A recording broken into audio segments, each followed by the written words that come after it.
Okay, so here we are with the word, or I should say here, letter L, okay? And so we're going to go ahead and talk about the 10 words for this video, and let's read them as follows, again, for pronunciation reasons. Laconic, lament, lampoon, languid, latent, laudable, lavish, legacy, legible, and legitimate. Let's go ahead and start with that first one, which is a word that you guys have probably never heard, which is the word laconic. Laconic is an adjective meaning using or involving the use of a minimum of words, or another easy way to think about this would be concise to the point of being rude, okay? And so using here a minimal amount of words. We're not going to make it really grandiose and ostentatious and pretentious. Rather, we're going to keep it as short to the point as physically possible, using the least amount of words that it needs to get an idea across. However, an additional aspect to this idea is that you're doing this to the point of being rude, giving an answer that is so short and so curt that it comes off very mean. Okay, so synonyms here would be terse, succinct, crisp, pithy, incisive, abrupt, blunt, curt, clipped, brusque, or sharp and taciturn. I would say that out of all these synonyms, they're all actually really good in the sense of the word laconic, okay? Here, though, I would say that if you're trying to find one that really works for you or that you're going to be seeing very often, I would say terse is one. Succinct is good. Succinct, though, doesn't really talk about the rudeness aspect. I'd say pithy does, though. I would say abrupt as well. Blunt and curt also have this idea of being rude. Clipped does mean a bit short, so as well as the word brusque here, but both of these also have the idea of rudeness as well, okay? And so those are the synonyms that I would say we want to keep an eye out for. The sportscaster's color commentary tends to be laconic, but very much to the point. So here, tends to be laconic and to the point. What is it that we're probably emphasizing here if we're also talking about it being to the point? Probably the fact that it's quite rude, or to the fact that it is very short, to the point, but also kind of doing it in a sense that might not be the most friendly. Okay, so here we have the word laconic being to the point where it is rude. You are saying something as quickly as possible with the least amount of words. The valedictorian delivered a laconic speech, contrast to the salutatorian's lengthy speech. So valedictorian is number 1 in the class, salutatorian is number 2. And so if we're thinking about it that way, the salutatorian is maybe talking for maybe 10 minutes, and then the valedictorian only talks for about a minute or 2 minutes, is very short, very to the point where it's almost like you didn't have anything else to say on top of this. Okay, not necessarily saying that's, a bad thing, but it's not something that we expected. Some people might consider it rude. To save valuable time, give me a laconic explanation of what happened. To save time, tell me the shortest, quickest possible way for you to tell me the story, because we don't have enough time to just sit around and say it exactly, detail for detail, right? And so, make it concise. Make it as short as possible, using the least amount of words to get straight to the point. Her laconic response to the question made us all believe that she had not listened at all. I feel like this is something that we can say very often, at least in maybe casual conversation, or maybe even in just regular day-to-day life. If something like this happens, you can toss in the word laconic. Imagine you ask somebody, hey, what do you want to eat for dinner? And somebody else starts talking, and then you guys have a full-on conversation, and then you ask the other person who's sitting there who hasn't been participating at all until this point, so what do you think? And they say, oh, yeah, anything that you want is fine, right? It's like clearly your laconic response is showing me that you weren't listening. And so for that reason, we have the word laconic, again, concision to the point of rudeness, being short with your words until the point of being quite mean or being perceived as being disrespectful. Then we have the word lament. This is a verb meaning to express sorrow, mourning, or regret aloud, or to regret very strongly. Here I would say if you're trying to think about the word lament and any of these words are confusing you, another good way to think about it is to feel really bad or to feel really sad about something, okay? To regret something, to feel sad about it, to be upset with the fact that it actually occurred. Not that you're angry, but rather that you are upset in the sense that you're sad or depressed or feeling quite down. Synonyms here would be mourn, wail, weep, bemoan, deplore, regret, bewail, grieve, and whine. I would say that if we're looking also at the word lament, we would say that the word lament would work in a lot of, I would say, if somebody passes away, you can lament it because you are also talking about mourning. Mourning tends to be a word oftentimes used with somebody's passing or something being passed. Additionally, if we're also looking at the word lament, just feeling sad or feeling upset about something also works too. So it doesn't have to specifically be in like funeral situations. Out of all these, though, I would say that the word mourn is definitely good. I would say regret and deplore is really good. And if you've lost something, then the word grieve would be probably a little bit better. You always hear aspiring authors lament about finding the time to write. Aspiring authors, they say, I want to write books, I want to write novels, but then they complain and they're sad and they're moping and they're mourning the fact that they don't have time to write, that they can't find the time to write. Maybe it's because they're doing other jobs. Maybe it's for other reasons, but they're sad about it. They're upset that they don't have the time to actually write and pursue their dreams. I deeply lament my inability to reconnect with my grandmother before she died. And so I regret the fact that I'm really sad, I'm really upset about the fact that I was not able to reconnect and have that familial relationship with my grandmother before she passed away. And so before she died, we have that idea of mourning somebody, being upset that somebody passed away. We can use the word here and it works just fine. While a college education is important, I can't help but lament the high cost of tuition. I fully understand this sentence because I kind of went through it too, but college education is really important, but at the same time, it's so expensive. And so the idea of spending all that money can make somebody very upset. And lastly, it's hard to lament the suffering of a man who caused so much harm to so many people. It is hard to be upset for and to be sad for. It is hard to sit there and mourn, bewail, bemoan somebody who has done so much harm to other people when some harm comes to them. And so here we have the word lament, again, some kind of expression of sadness, oftentimes aloud, oftentimes one that we are able to tell. It's not something that's hidden, it's very public in many ways. And that's how we tend to use it. Again, not necessarily one that you're going to be only using in funeral or death-related situations, but also in situations that might just be you being quite upset with the result of something. And then we move on to the word lampoon. This is a noun meaning a harsh satire usually directed against an individual. And if we're talking about a harsh satire, we're talking about a joke, but it's not necessarily a simple joke.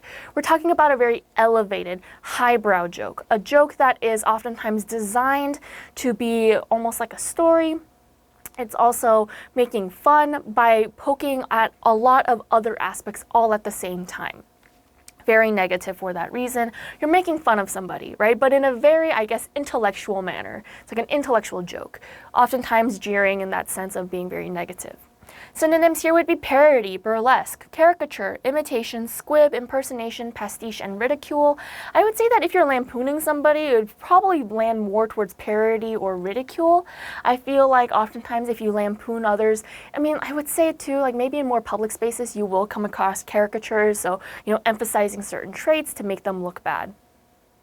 Freddie posted an uncomplimentary lampoon of his boss online, and he was quickly fired. And so here, an uncomplimentary lampoon. We don't really need the word uncomplimentary, to be honest here. The word and the idea of lampooning already is quite negative. And so if we just had the word lampoon, it would still make sense. Here, Freddie posted something that was making a joke and poking fun, often in a very negative, harsh critique manner about his boss. And so when his boss read that, he was like, you know what? I don't want him in my company. Fire him right here, right now. Sam wrote a lampoon of the mayor and sent it to the newspaper, but it wasn't published. Things like this can get people into trouble for defamation. It's an actual legal case if it actually happens and the mayor sees it and they want to press charges. It can cause actual problems. And so here, a lampoon of the mayor, again, a harsh satire. And she maintains a popular blog that is basically a lampoon of the week's television shows. Here we might be able to say the word caricature, again, a parody, a burlesque, a pastiche. So here, making fun in a sense of exaggerating certain, traits or certain plot lines, making fun, making jokes, oftentimes at the expense of the show itself rather than, with the show. And lastly, some writers seem to lampoon successful people out of envy. This tends to be the case. Sometimes writers will make fun, criticize, write, I guess, pastiches. They will also, caricature people because they are, very envious of them. This is why a lot of people who tend to be very famous are at the height of a lot of criticism and parody and humor, oftentimes at their expense. Again, this would be the act of lampooning or to lampoon someone. Here we're talking about the actual act of it as a noun, so the lampoon, okay? And so when we're here looking at the word lampoon, that's how I want us to really remember this word, this idea that it is some kind of harsh criticism or harsh, I would say elevated joke, oftentimes made to make fun of somebody or something. Then we have the word languid. This is an adjective meaning drooping or flagging form, or as if from exhaustion, lacking force or quickness. And so when we're looking at the word languid, I feel like this one at this point, I've said this word so many times in the synonyms, this one should serve as a bit of a review. Synonyms are relaxed, languorous, listless, lethargic, sickly, debilitated, indolent, and slothful. Again, I feel like we should know this word at this point. And so when we're looking at the word here, languid, again, I want us to think about it as lack of energy, lack of excitement, lack of, I would say, any kind of aspiration or an intention, any kind of goal, and also no quickness, no force, like there's no power there either.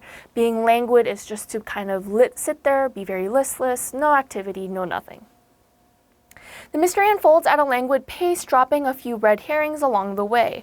And so it doesn't really matter what that second part is, red herrings being, something to detract from the actual mystery, make it think that it's something else, when actually it was just like a false alarm, right? But here when we're talking about a languid pace, a very slow, very calm pace, without any kind of force or quickness, it is taking its time. It is not being fast, it's not being quick, it's not being super active. And something's going on, of course, but again, very languid, as if there is no energy, as if it's just droning on, drooping even. They're too similar in mood, both very languid and dreamy. And so they're too similar in mood in the sense that they are both languid, being very slow, not having energy, not having intention, no activity, and dreamy. Also maybe daydreaming, thinking about other things, not really wanting to get out of bed. And so these two words tend to work pretty well together. Dreamy, just because if you're dreamy, doesn't necessarily mean that you are, trying to actively pursue a dream. Rather, you're just thinking about it, you're sitting there, you're not really thinking about anything else, and so your body's usually not in motion. I enjoy a laid-back pace while living on the island, which has a languid environment. And so here, even the people who live here, they're not very excited. They're not, hustling and bustling and trying to be quick with the work that they do. They take their time. It is drooping. There is no energy, okay? And lastly, after a stressful day of work, I am going to enjoy a languid walk around or through the quiet park. And so a very slow walk. It's not a very intentional walk. I don't have any, set goal in mind. I'm just going to walk very slowly, take my time, not really spend too much energy, not be super active. I'm just going to take a stroll. I'm going to meander, right? I'm just going to gently make my way through, not really focusing on too many other things. And so that's the word languid here. That's how we want to remember it. Again, this one should serve a little bit as a review. We've talked about versions of this word so many times already that this one should come easy to us. And then we have the word latent. This is an adjective meaning present and capable of emerging or developing, but not now visible or active. Sorry. So when we're looking at the word latent, the way that we want to understand this is it exists, but we can't see it. Okay? It's present, but we're not aware of it. And this might be anything from, certain kinds of fingerprints on tables, we might say. We can say that this is a hair on a table or a chair that we are not aware of, right? Maybe it's talking about if we're eating something, there's an ingredient in there and, we can't see it, but, once we start figuring it out and start to consume it, then we figure out that that ingredient is there, right? And so it is capable of emerging or developing, but we cannot see it and it's not visible at this current moment. Synonyms would be dormant, quiescent, inactive, inherent, concealed, indiscernible, and veiled. So I would say out of all these, the word quiescent's good, dormant is good. I would say that the word inherent is really good too, and maybe even the word indiscernible or veiled. It's there, but we can't really see it. Again, the idea of existing, but being away from us in the sense that we cannot perceive. The detective asked the lab technician to search the room for latent fingerprints. It's there, but we cannot see it. Fingerprints, oftentimes, they're there. Again, we can't see it because they are so very faint and they're oftentimes left with our own oils.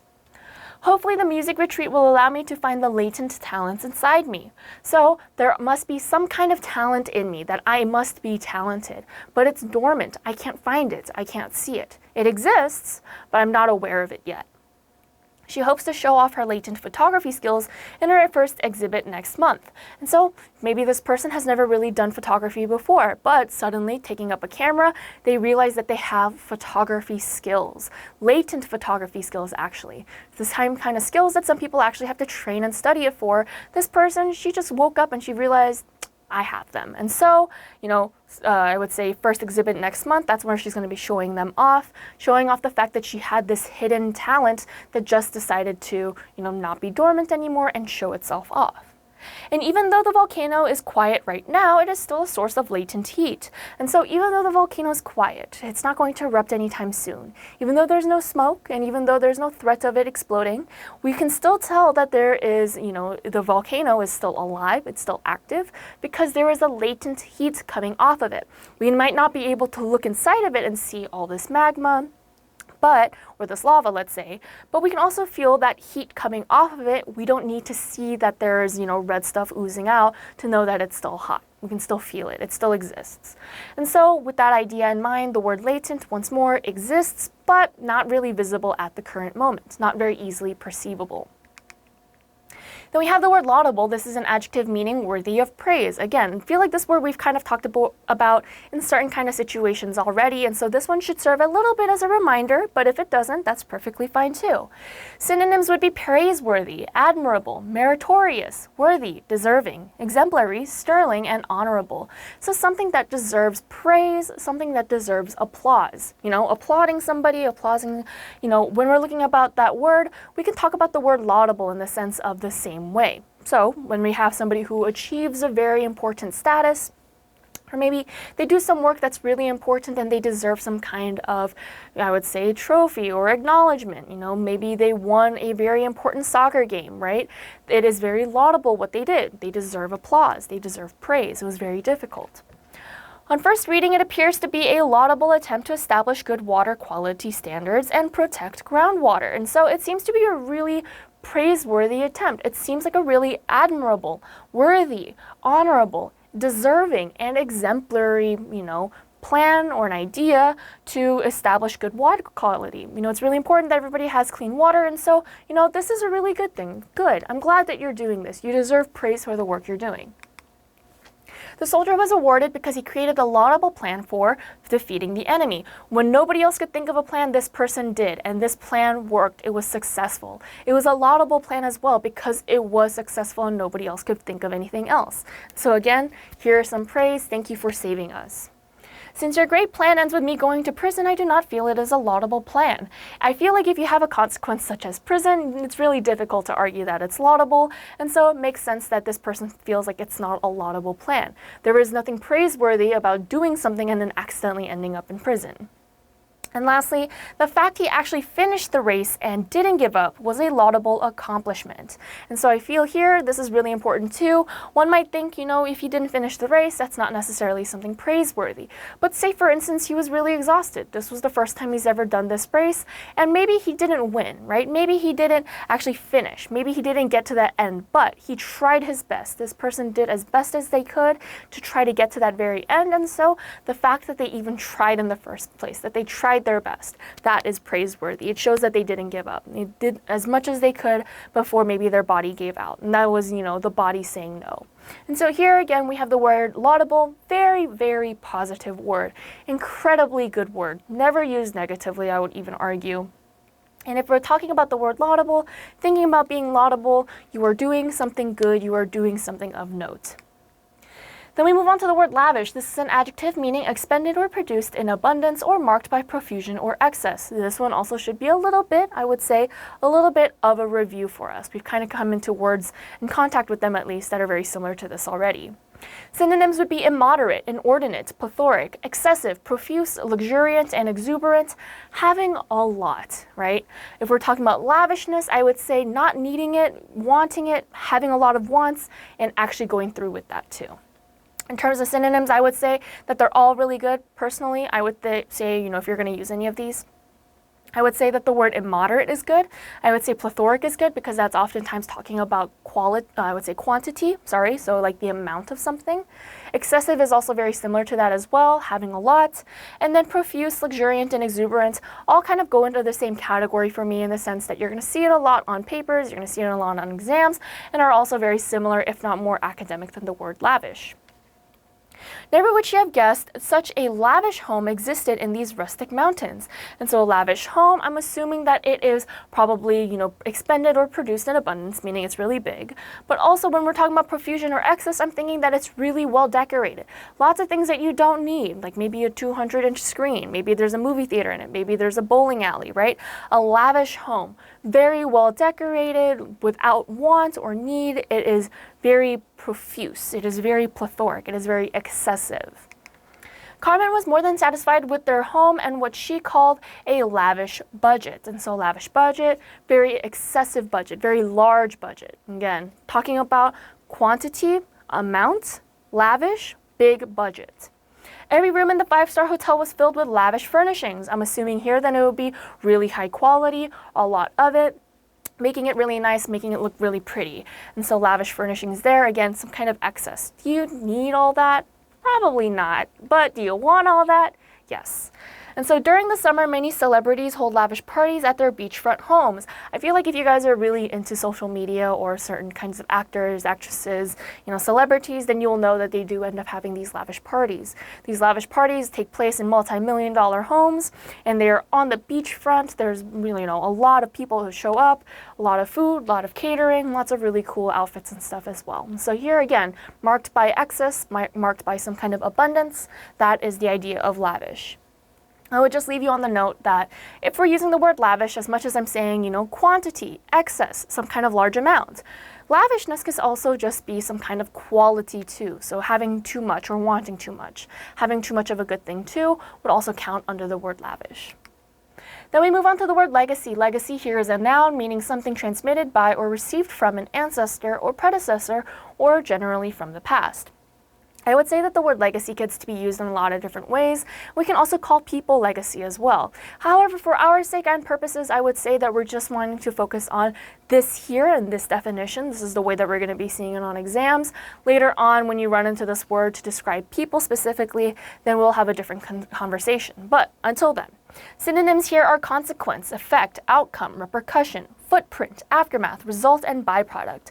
I would say maybe consequence because we've already had a conversation about that word before, the result of something, right? I would also say the footprint or the aftermath, that also tends to be really good in terms of, if something happened, not necessarily the result of, but what is left of everything, the byproduct, the things that we don't really consider or think about. What it leaves behind, ideas, whether that be, like the success is the result, but what other things kind of follow suit afterwards, and that could also be considered legacy. George Washington left behind a legacy of strong leadership, and so this is him leaving behind, again, something being gifted from the past into the future, and the present, strong leadership besides, right? He was the first president, he helped, form America as it is today. I hope that I can leave behind a legacy that my grandchildren will carry on. Leaving behind a legacy, something that will affect the future, some kind of, result, something that is, we can look at it, grow from it, and adopt it into the future. A single marble obelisk marked the bloodline and legacy of a once powerful clan. And so here, talking about the legacy, something being passed down from the past into the future, into the present. And so here, legacy 2. Talking about a once powerful clan, bloodline, and legacy, I'm also probably thinking that these are the consequences or the results of their successes, okay? If we're going so far as to say that there was a single marble obelisk, probably incredibly rich, very, very powerful, and probably had a lot of, I would say, control of the area or the jurisdiction, one would say. And if you want to leave behind a legacy, you must work hard to make a change. And so all of these words, I would say, in the sentences, the word legacy and all of them, talk about leaving something for the future, having some kind of impact on the future, from the past to the future, leaving something behind. And so if we're going to be talking about legacy, that's how we want to remember it. Past, giving to the future, okay? And then we move on to the word legible. This is an adjective meaning capable of being read or deciphered, or capable of being discovered or understood. Now, I want to say that between these two definitions, the one that we will remember, and I feel like we're going to go over this in a little bit too with a different word, but this for another video, When we're talking about the word legible, I want us to think about that first definition first, simply because when we're talking about the idea of being legible or being, easily understood, we're not necessarily talking about it in the sense of, hearing somebody have a conversation with me. We're most of the time talking about seeing something that's written, oftentimes you reading something, some kind of book, maybe it's an essay, and often also handwriting. Whether or not you can read it, that counts as being legible or illegible. And so I would say that that first definition is the main definition. Then we move on to being understood or discovered as maybe a byproduct of that. Synonyms here would be accessible, coherent, graspable, fathomable, intelligible, understandable, and comprehensible. I would say that out of all of these, I would say maybe intelligible is probably a really good one, though this one's oftentimes more about listening than it is about reading. Additionally, I would say that the word accessible, coherent, or fathomable are really good, and then we get into the more general ones like graspable, understandable, and comprehensible. I feel like these ones come in a little bit later, not necessarily the best ones, means pretty much the same thing though, but just not as specific. And so for that reason, I'm going to say they're like the second tier. In the top scene, faded but legible was written Annie in very small print. And so it's faded, the color's washed out, but it's still legible. I can still kind of make out what the letters are saying. I can still make out that there's a name written there. And I can still tell that the name is Annie. Okay, so being able to read or decipher it, that means that you can, read it. You are seeing something that is legible. The company's full name must appear in a legible form at all business premises. So here, it must show up in a very easy to read way. It should be understandable, it should be decipherable, it shouldn't be just in a corner where it's super small where no one can see it. That does not count as being legible. Not everybody can read it. And so accessibility also comes in here. You need to make sure it's big. That way anybody who walks in will be able to see it and go, that is the company name and I can understand that. You want to make sure your handwriting is clear and legible. If anything, this is the kind of sentence you're going to be seeing this word in. Work on your handwriting to make sure it's clear and legible. If your teacher has to read your papers, they will sit there for hours trying to decipher, thinking about it as some kind of puzzle or some kind of riddle, like trying to figure out what letter this is, comparing it to another letter to see if that's the kind of word you wrote. Make it easier on them. Make sure that your writing is legible, easy to read. And lastly, he looked down at the small scrap of paper, the spidery handwriting barely legible. Spidery handwriting, I'm going to say that this one's probably something that looks a lot like webs, very skinny, just kind of tangled up together, very hard to understand, decipher, read. So with that being said, handwriting tends to be, I would say, the center focus of the idea of being legible. And so, keeping that in mind, please make sure that your own handwriting is legible, easy to read, easy to understand, not necessarily something I have to attack with a magnifying glass. And this is the last word. This is the word legitimate, and this is an adjective meaning being exactly as intended or presented or defendable with logic or justification. And so I would say that if we're talking about the word legitimate, I would say this word tends to mean, several different things. And for us, for our sake and purposes, I would say that while, these both mean the exact same thing, we want to focus on that second one because it's easier for us to understand. Defendable with logic and justification or justification. I would also say, if we're talking about something being legitimate, I would say also something that's real, something that has evidence behind it, something that can be backed up, also falls in line with this definition. Something that's real. So synonyms here would be lawful, legalized, authorized, permitted, valid, sanctioned, approved, reasonable, and sensible. Again, all being real, all making sense, all being backed up with something else. It is a legitimate question that deserves a carefully reasoned answer. So if there is, let's say, a 5-year-old who comes up to you and asks you, let's say, why is the sun hot, right? Then you should feel the need to give them a legitimate answer. Not necessarily, the sun's really hot because it's summer all the time for them, right? And that doesn't make any sense. It's not a real answer. Giving them the real answer that it's a lot of gas that's erupting all at the same time, it's combusting constantly, and it's a star, that is a legitimate answer. Giving something that is based in reason, facts, and evidence and justification. He decided to leave his life of crime to focus on legitimate businesses. And so here, when we're talking about the word legitimate, we're talking about it in the synonym sense of being very lawful, very legal, being valid, not something that is false or wrong or fake, but rather something that's real and true, right? And so oftentimes if we're talking about some kind of life of crime, that tends to be negative, some kind of illicit business or some kind of illegal business, businesses that should not exist. Legitimate businesses, however, they are legalized, they are licensed, they are allowed to sell certain products or services. And so legitimate works wonderfully there. There are many online offers that are not legitimate and could end up costing money, and so that are not real, that are not based in evidence. They're not actually going to give you discounts. They're going to stock you up with all these discount-like sales, but by the end, when you're actually paying for it, they're going to tack it on with maybe shipping fees or handling fees or some other kind of hidden fee that actually raises the price up higher than it normally would be. And lastly, she meant no harm when voicing her legitimate concerns about the new plan. So, legitimate concerns, here she's saying really true ones, valid ones, questions that might actually make a lot of sense to other people who are listening to this new plan. How are we going to do this? Who's going to be in charge of this? Where are we going to find the funding to do this? Questions that are very valid to the situations themselves, very accessible, very applicable. Not something that's fake, not something that's made up, and not simply stuff that is made to, let's say, take up time or take up energy. And so with that being said, again, that is the word legitimate, to be very real, to be very valid, and that's how we want to remember it as we move forward. Now, with that being said, I want you guys to go ahead and review these words as we move forward because, again, I feel like a lot of these words kind of served as review for us. And so, with that being said, it should have been a little bit easier, okay?